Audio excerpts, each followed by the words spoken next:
qui s'appelle Pilot, une vieille femme.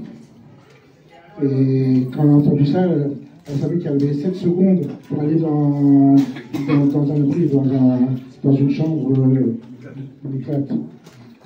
Alors, vite, elle a pris une bouteille d'eau qu'elle a trouvée, qui n'était même pas remplie. Elle a pris une couverture, elle est descendue dans la pièce en bas. Elle a fermé à clé. C'est une pièce qu'une fois, il y a très très très longtemps, il y avait déjà eu des terroristes qui sont passés et qui sont entrés. Alors là, ils ont bien mis une bonne serrure pour au cas où. Et elle est rentrée là-dedans, elle n'a pas allumé la lumière pour ne pas que les terroristes voient qu'il y a quelqu'un dedans. Et elle s'est blottie dans un coin. Et elle a entendu dans le téléphone, il y avait une application que les Israéliens disaient que surtout ne bougez pas, restez là, parce que les terroristes, ils sont là dans votre kibbutz. Et elle n'a pas bougé. Juste, elle a vu qu'il y avait un paquet de gâteaux là-dedans. Elle a pris un paquet de gâteaux entamé. Elle s'est dit, je risque de rester longtemps, ça fait un programme, je mangerai 2 biscuits le matin, 2 biscuits l'après-midi, 2 biscuits le soir. Et l'eau, je boirai de temps en temps des gorgées d'eau pour économiser. Et dans le noir, elle a trouvé qu'il y avait un ritat et une photo du rabbi. Parce que cette femme-là, qui n'était pas du tout religieuse, qui est au courant de rien du tout de la religion, elle a un petit-fils qui est maintenant chaliar à Berlin. Et donc, son petit-fils, quand il est venu à la maison pour voir sa grand-mère, il a laissé la ritat là-bas, et la photo du rabbi, il lui a expliqué tout. Et là, comme elle était terrorisée, elle a mis la photo du rabbi près de son cœur. Elle a dit, Rabbi, maintenant, c'est toi qui es responsable de mon cœur. Et elle a mis le ritat aussi, elle a attaché autour d'elle. Et elle a dit, mais mon Dieu, protège-moi, j'ai confiance en toi. Et pratiquement toutes les minutes, elle disait, mon Dieu, j'ai confiance en toi, tu vas me protéger, je sais que je vais être sauvé grâce à toi. Tout le temps, elle disait ça. Et elle a entendu les missiles tomber tout autour. Elle a entendu les terroristes qui sont rentrés dans la maison. Elle entendait parler en arabe. Et elle a entendu des coups de feu. Après, les terroristes, ils ont essayé de rentrer dans le Miklat. Ils ont essayé de défoncer la serrure, ils ne sont pas arrivés. Et un peu plus tard, ils ont pris des explosifs et tout. Par Drac, ils sont pas rentrés. Et ça a duré 48 heures comme ça. Des coups de feu et tout, elle ne pouvait pas sortir.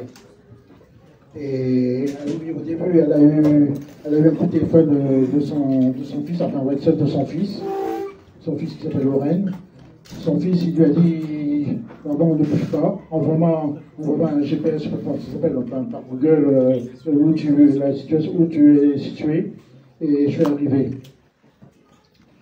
Et un peu plus tard, le fils, il a dit, écoute, je suis avec des tireurs d'élite, on arrive, on a 3 chars avec nous, on arrive dans le kibbutz. T'inquiète pas, on arrive. Le problème, c'est qu'après, le téléphone s'est déchargé, plus de communication, rien du tout. Elle est restée là.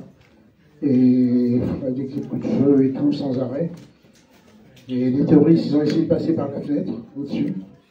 Et on a été vraiment terrorisés, mais à chaque fois, ils disaient, Rabbi, j'ai confiance en toi, Dieu, mon Dieu, je sais que tu vas me sauver et tout.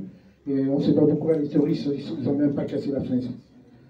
Ils ont essayé, ils ne l'ont pas cassé. Mais elle les entendait qu'ils étaient au-dessus. Et au bout de 2 jours, elle a entendu que ça parlait en hébreu, qu'il y avait des Israéliens qui arrivaient. Les Israéliens sont arrivés avec des bulldozers. Ils ont essayé de détruire la maison parce qu'ils savaient qu'il y avait des terroristes là-dedans. Et il y a un peu du plafond qui est tombé. Elle a du diabète, elle avait du mal à respirer. Et grâce à Dieu, elle a pu survivre. Et au bout d'un certain temps, elle a vu qu'il n'y avait plus de bruit, plus rien du tout. Elle s'est dit, je vais sortir de là. Elle est montée sur une table. Et elle est tombée par terre, elle a perdu connaissance.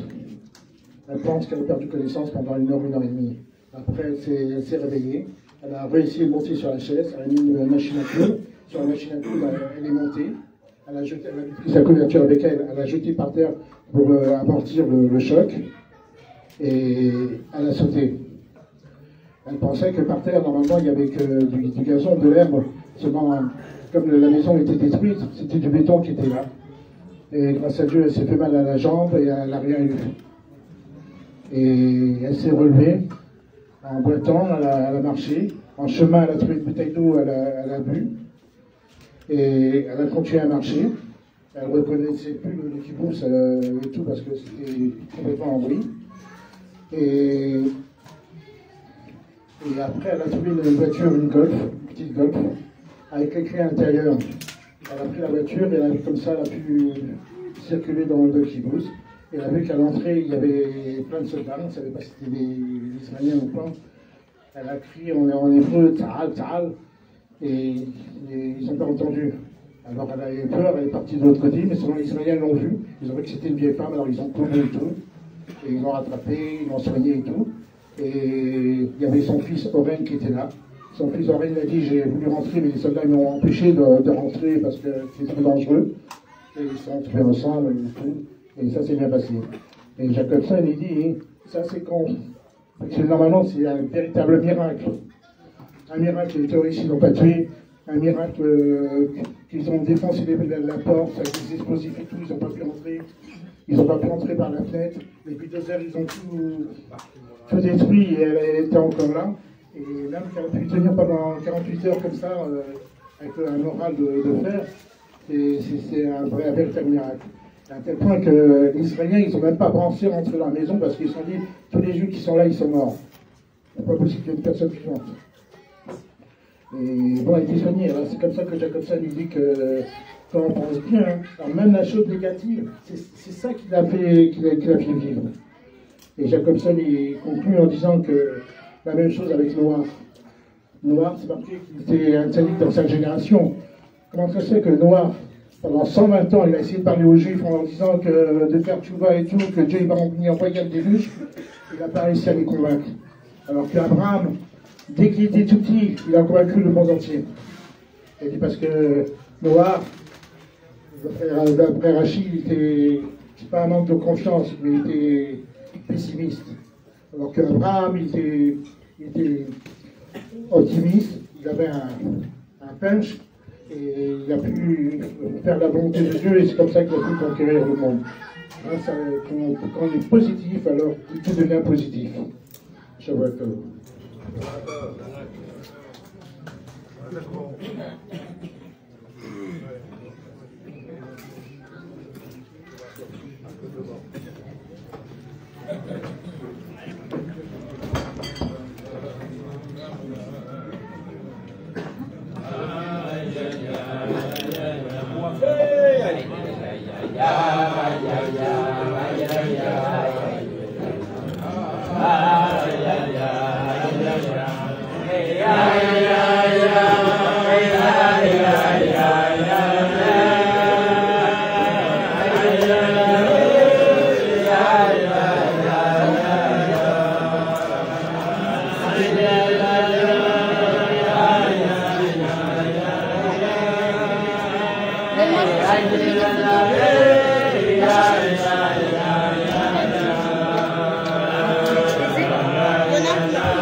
Notre ami Nissim Shabbat de nous raconter l'histoire.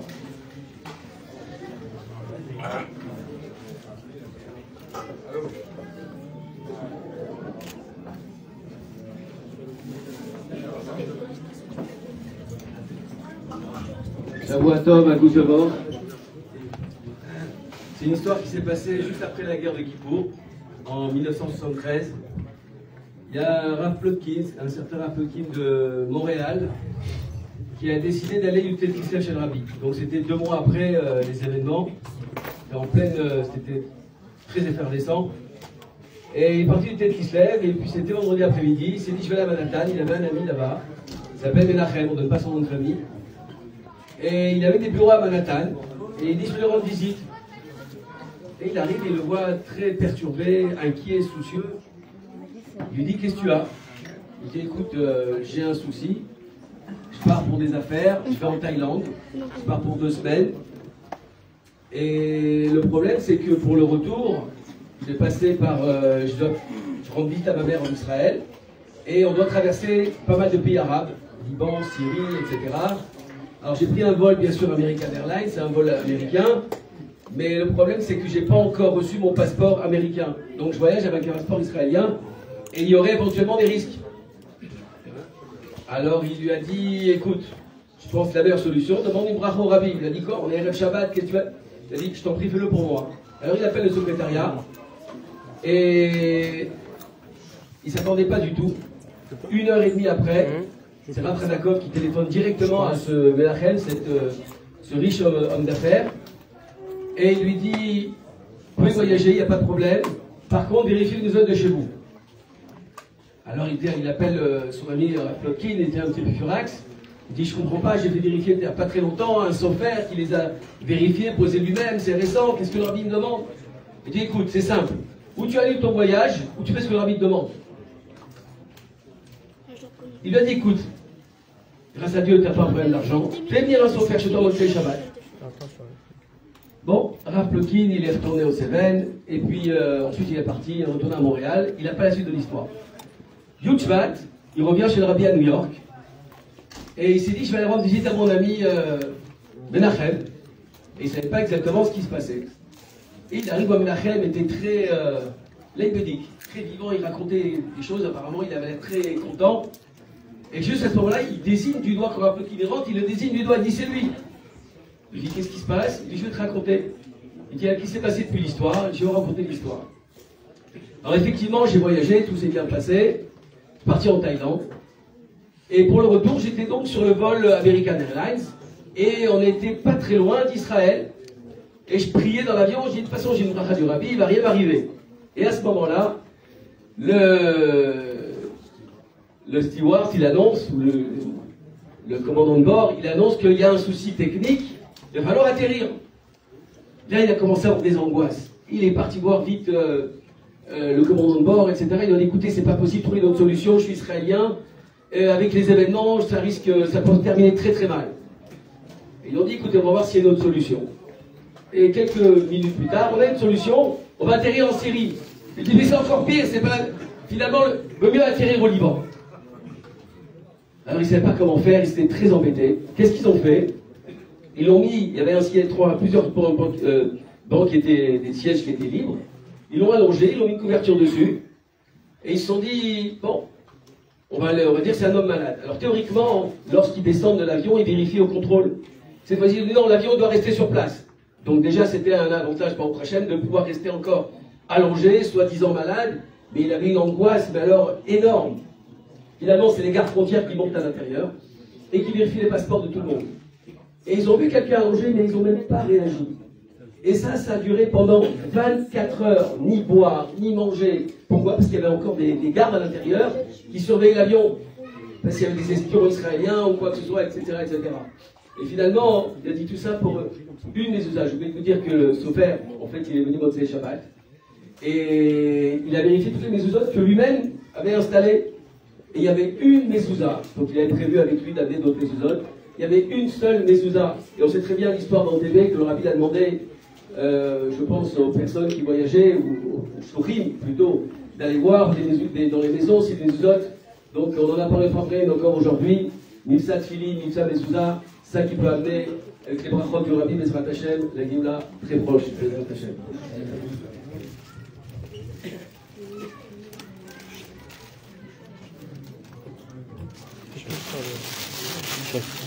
Rassemble tous les plateaux, tu peux mettre dans un plateau, comme ça les gens peuvent manger du côté, tu vois là, le plateau là, tu rassembles, là tu as deux plateaux à côté de l'autre, tu rassembles dans un plateau. Et le plateau je jette? Tu jettes celui qui est vide, et tu prends celui qui sont remplis, tu vois, tu remplis un, et tu reprends celui qui est là, tu le mets là-bas, tu vois. Parce que là ça sert à rien, il faut vider, tu vois tout ce qui est ici, il y a des choses que je vais mettre dans la table du feu, parce que ça sert à rien, déjà ils ne veulent pas manger. Ça te fait faux? Ouais, tu rattrapes un peu, tu remets, là les plateaux tu laisses, et quand tu vois un exemple, quand il y a des chapeaux, des trucs que personne n'a bougé comme les vis tout ça, tout ça entier, tu prends, tu mets là-bas. Tu mets une assiette, tu mets bah, là-bas, ça mange plus qu'ici. Tu mets des vis, des chapeaux, tout ça, tu mets là-bas. Tu vois des assiettes entières, tu bouges pas. T'as compris? Vas-y, vas-y. Alors, je vais te donner de l'eau, tu vas mettre, il faut mettre même de l'eau et du coca. Va, on va chercher du coca là-bas, on va voir.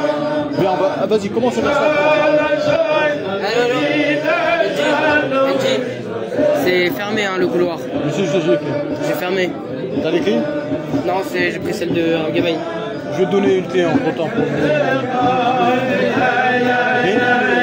Tu remplis, regarde, va voir. Attends, je vais te donner un plateau là, tu vas le mettre là-bas à la place à l'angle. Où il reste 3 fricassés là sur le plateau. Regarde, t'as vu? Viens ici, viens ici. Michel. Non, vas-y.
S'il y en a qui veulent une boisson chaude traditionnelle de Motzei Shabbat, c'est dans le petit endroit où il y a le kumkum là-bas. Et il y a aussi les pommes de terre de l'autre côté. Voilà. David, je ne sais pas si je vais arriver jusqu'à toi. Et non.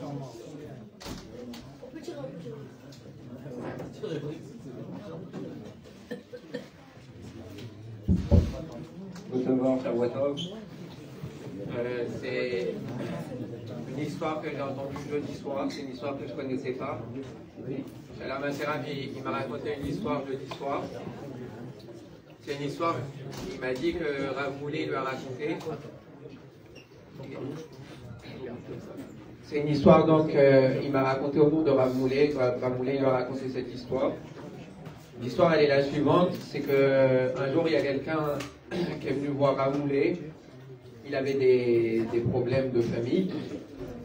Et Rav Moulay, il lui a dit d'écrire une lettre au Rabbi. Enfin, c'est passé par l'intervention du Rabbi. La réponse du Rabbi, elle a été de faire attention au Shabbat. Bon, il a pris sur lui de faire le Shabbat. Et 6 mois après, la situation, elle ne s'arrangeait pas, et au contraire. Et donc, il est revenu voir Rav Moulay.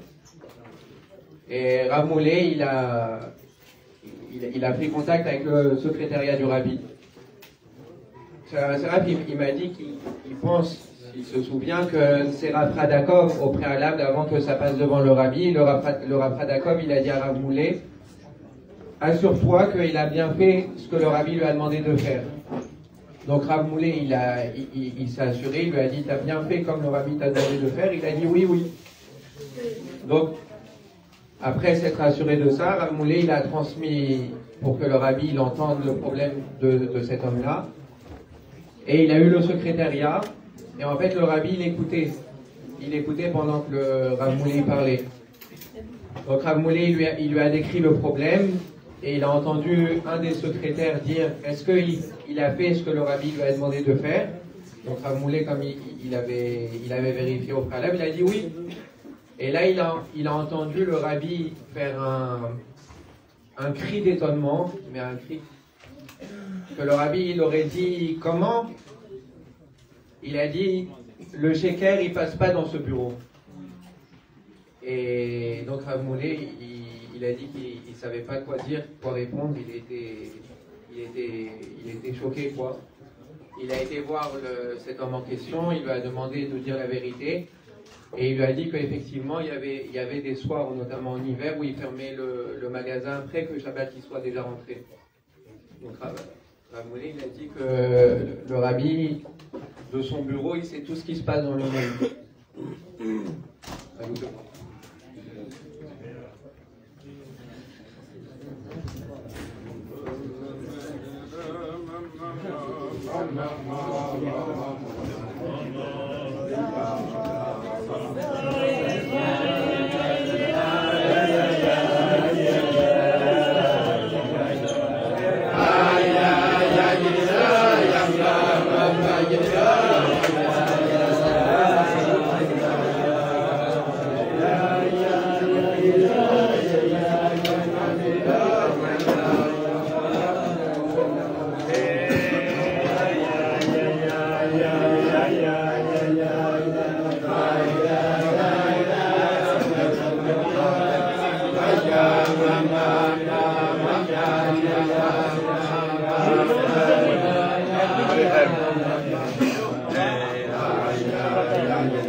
la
On va demander à notre ami Benjamin de nous dire quelques mots.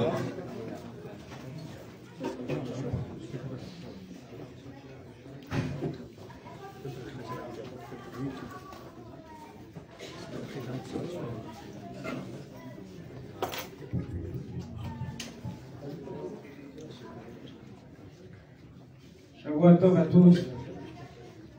La vérité, ce qu'on est en train de faire maintenant, c'est quelque chose de très important. Vous savez qu'à Moulay, dans le début du groupe, une des premières péoulotes qu'il a fait, c'était d'organiser les Melavé Malka. Et lui-même, il venait et il participait au Melavé Malka, ça se faisait dans les maisons. Et donc, c'est un lien très très important qui a contribué à la croissance du groupe. On vient d'entendre une histoire il y a un instant de David qui a dit que Rav Moulay a dit que le rabbi, il est assis dans son bureau, il sait tout ce qui se passe dans le monde. Alors dans la suite de ce qu'il vient de dire, il y a une histoire d'un juif, un Rav connu, qui est venu à New York pour marier un enfant. Il est rentré en Yechidout avec sa femme, avec le Khatan et la Kala. Et soudain, le rabbi dit à cet homme-là, c'est quoi ce matzav? C'est quoi cette situation? Allez voir tout de suite un docteur. Restez pas comme ça. Tout le monde est étonné parce que la femme, elle est complètement décontenancée. Le Khatan et la Kala aussi. Qu'est-ce qui se passait? Il se passait que le père, le Rav, avait été blessé pendant la Seconde Guerre mondiale au pied. Et donc, il souffrait du pied, mais ces derniers temps, il avait eu de très très fortes douleurs au pied. Mais comme il ne voulait pas inquiéter sa femme, il ne voulait pas gêner le mariage, qu'est-ce qu'il a fait? Il a supporté la douleur, et il est rentré en Yechidout chez le rabbi avec une douleur terrible à la jambe. Et le Rebbe, il lui dit, c'est quoi cette situation? Allez voir tout de suite un docteur. Et à la fin de la Yechidout, le rabbi lui répète une deuxième fois. Il lui dit, allez avant Rosh Hashanah. Ils sont rentrés avant Rosh Hashanah. Allez avant Rosh Hashanah voir un médecin. Alors lui s'adresse au rabbi, il dit, mais je connais aucun médecin ici. Et en plus de ça, ça coûtait beaucoup d'argent aux États-Unis pour voir des grands professeurs et éventuellement même subir une intervention, c'est hors de prix. Alors le rabbi lui a dit, allez voir Rav Zelikson. Le docteur Zelikson, c'était le médecin privé du rabbi. Et donc cet homme-là, ce Rav, va voir le docteur Zelikson. Le docteur Zelikson le dirige vers un grand professeur, un chirurgien orthopédique. Il l'examine et il lui dit, c'est trop tard, on est trop tard. Vous avez une infection généralisée dans toute la jambe. Il fait une radio et il voit que la radio elle est noire. Il lui dit, c'est trop tard, on ne peut plus rien faire. La seule solution, c'est de couper la jambe. Alors la femme, c'est la première qui reprend un peu ses esprits et lui dit, professeur, essayez de tenter un traitement. Si le rabbi nous a envoyés chez vous, c'est qu'il y a un espoir. Et donc, essayez de faire quelque chose. Alors le professeur dit à cette dame, mais regardez vous-même, regardez la radio. Vous voyez pas que c'est tout noir ici, il y a une infection généralisée, c'est impossible. Tout est abîmé. Alors elle supplie, elle lui dit, je vous en prie, le rabbi a nous envoyé chez vous, c'est qu'il y a une solution. Alors le docteur, Il dit, bon, on va essayer quelque chose, mais à condition que vous restiez allongé pendant 2 semaines. Pendant 2 semaines, vous ne bougez pas, et vous allez prendre ce traitement, un traitement très fort. Et à mon avis, ça ne servira à rien, mais vous pouvez toujours tenter. Lui, le Rav, il est rentré chez lui. On était avant les Yamim Noraïm. Il a pris le traitement, mais le jour de Rosh Hashanah, il a dit, je ne vais pas rester à la maison. Et donc il est parti au Seven Sementi. Et le deuxième jour de Rosh Hashanah, le Rabbi faisait Farbregen. Au moment du Farbregen, tant bien que mal, il est monté près du Rabbi, il a demandé une bracha pour sa jambe. Alors le Rabbi lui a pris un morceau de challah, il lui a donné ce morceau, il lui a dit, sur la challah on dit amotzi. Et donc, grâce à cette challah, vous allez guérir. Amotzi, ça veut dire faire sortir. Donc, il a pris la challah et il est même venu le jour du Yom Kippour. Il est venu à Sukkot, et à Sukkot, à nouveau, il a demandé une bracha au Rabbi. Et le Rabbi lui a donné les chaim. Lorsque il est retourné chez le médecin, il avait pris un rendez-vous chez le médecin il a refait une radio, il a dit, c'est pas la même jambe. Il a dit, c'est pas vous, c'est pas cette jambe. Il lui a montré les 2 radios. Sur la première, c'était tout noir, et soudain, sur la deuxième radio, tout était propre, il avait une jambe impeccable. Et donc, celui qui raconte l'histoire, le Rav, il conclut exactement de la même façon que David tout à l'heure. Le Rabbi, il était assis dans son bureau, mais il savait exactement ce qui se passait partout dans le monde. Alors il termine l'histoire en disant, à une autre occasion, je suis venu à New York et j'ai voulu voir le médecin qui m'avait soigné. J'ai voulu le remercier. Et quand je suis parti le voir, j'ai appris qu'il était hospitalisé parce qu'il avait eu un malaise cardiaque. Je suis parti le voir à l'hôpital, mais le médecin m'a dit déjà, ne vous inquiétez pas, maintenant j'ai un contact direct avec le Rabbi Lubavitch et je vais demander une bracha.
Hey,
Mamma.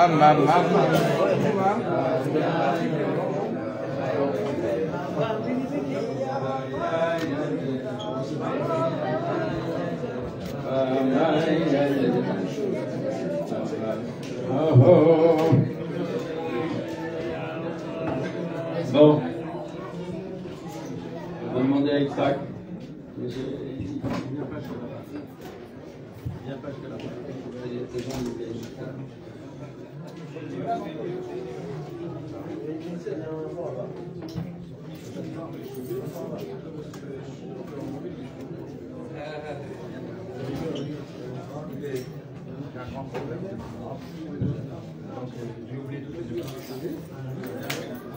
J'ai pris un livre, dans le métro, j'ai lu un livre. C'est pas une histoire de Rabbi. Oui, il y a une histoire de Rabbi aussi. Il y avait un juif qui avait... Il était d'une communauté fond en Eretz Israël, mais il avait commencé à ne plus faire trop attention à la Torah et Mitzvot, et il est parti en Amérique.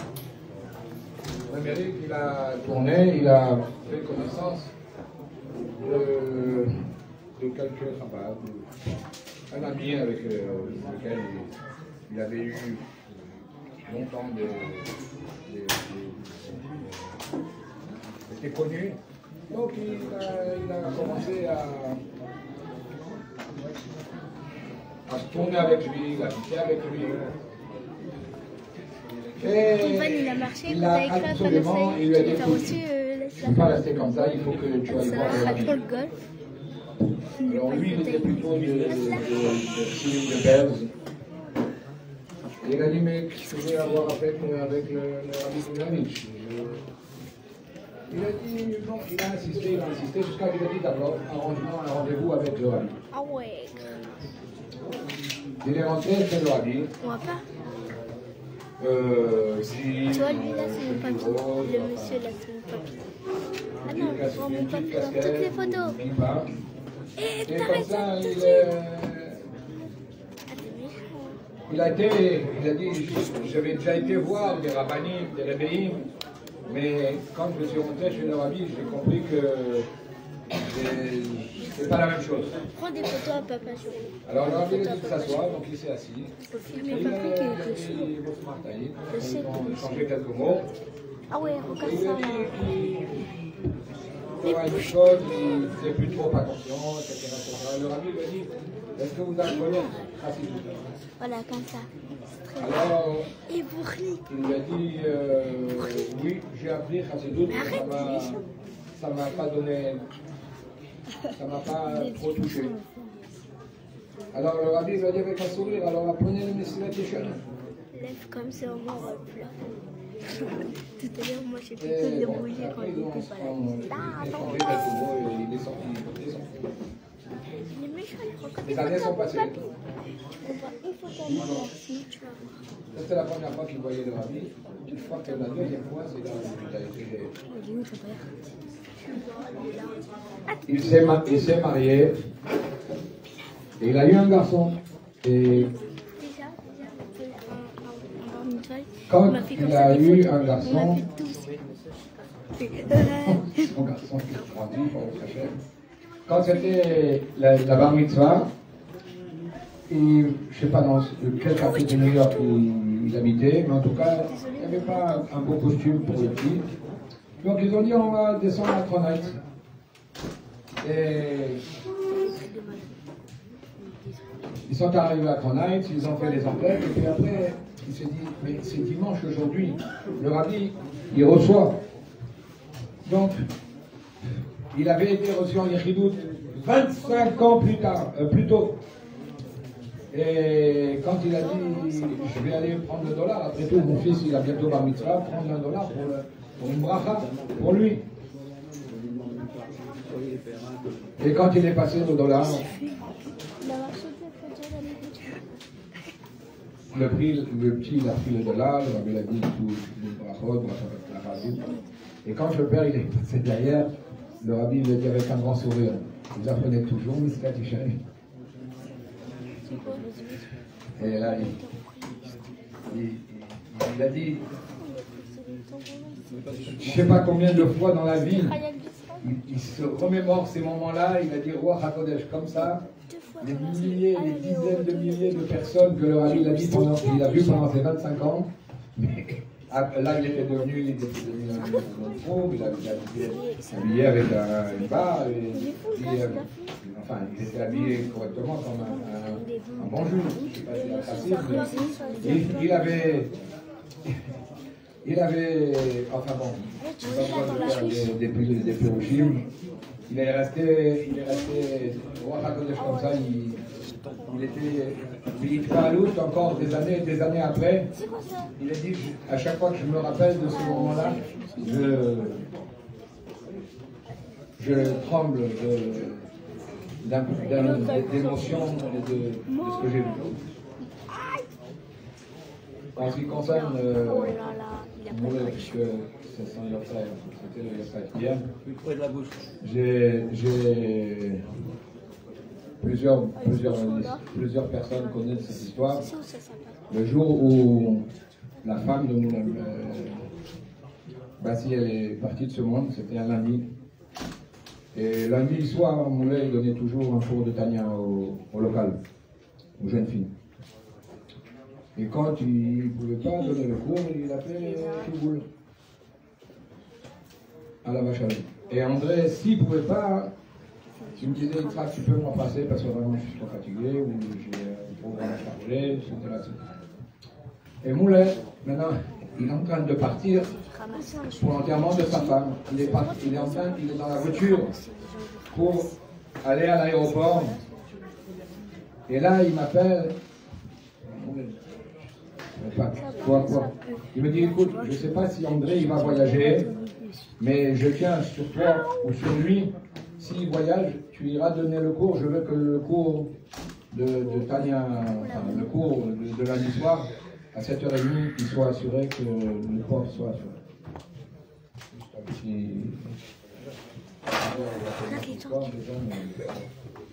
Vous pouvez imaginer à quel point la choucroute, les règles qu'il avait placées, fixées dans la façade, il n'y avait pas contre le Yavor, dans n'importe quelle circonstance, c'était toujours.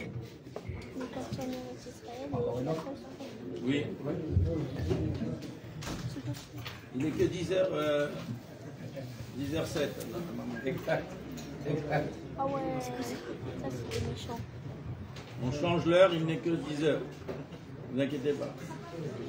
C'est une histoire qui a déjà été racontée, elle a été racontée par le rabbi. Et Moulay l'a rappelé plusieurs fois. C'était une histoire avec le rabbi Maharash, un chassid du rabbi Maharash qui avait eu pas mal de, on va pas dire d'ennuis, mais enfin, il avait eu des problèmes de shalom bayit, et donc il était séparé de sa femme.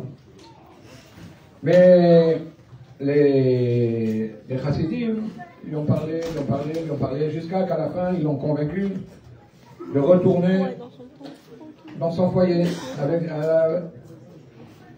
de retourner dans son foyer. Il avait une femme, des enfants, et donc de retourner dans son foyer. Mais avant, il a dit, je vais aller, je ne sais pas où elle habitait, peut-être, enfin dans une grande ville. Il a dit, avant, je vais passer voir le rabbi Maharash. Et donc, il est parti voir, il est passé voir le rabbi Maharash. Et quand il est rentré chez le rabbi Maharash, il a raconté un peu tout. Et il a dit, maintenant, je me rends chez moi à la maison pour Shalom Bayit. Et il a raconté qu'il avait eu un contact avec un très grand seigneur russe. Il avait proposé une affaire mirobolante. Mais bon, il avait accepté le principe, mais il n'avait pas encore signé cette affaire. Il a dit, bon, une fois que je rentrerai à la maison, et j'aurai revu ma famille, etc., j'irai signer cette affaire avec lui, le rencontrer. Et le Rabbi Maharaj, il lui dit non. Il lui dit, va tout de suite signer cette affaire avec lui. Lui, des mois et des mois, ça avait duré, peut-être même des années, je ne sais pas, pour qu'enfin il se réconcilie avec sa femme et qu'il retourne à son foyer. Et là, il est en train de retourner à son foyer, le Rabbi Maharaj, il lui dit non. D'abord, tu vas aller signer l'affaire que tu devais faire avec ce monsieur. Alors il a dit au Rabbi, mais pourquoi? Il a dit, si tu savais pourquoi, tu serais toi-même Rabbi. Donc, il est sorti des Yéchidus, et bien sûr, il a fait ce qu'il a fait, que le Rabbi lui a dit de faire. Il est arrivé, c'était un grand seigneur, un petit château peut-être, un petit château. Donc il est arrivé, et à ce moment-là, la calèche était prête devant la porte, et il demande aux serviteurs qui sont là, qu'est-ce qui se passe? Il a dit, ben, le Seigneur va partir pour déplacement pour plusieurs mois, et pour des affaires, et il va être absent pendant plusieurs mois. Et c'est là qu'il a compris, parce que le Seigneur est sorti quelques minutes après. Alors il lui a dit, ah, ben alors si tu es là, on va rentrer tout de suite.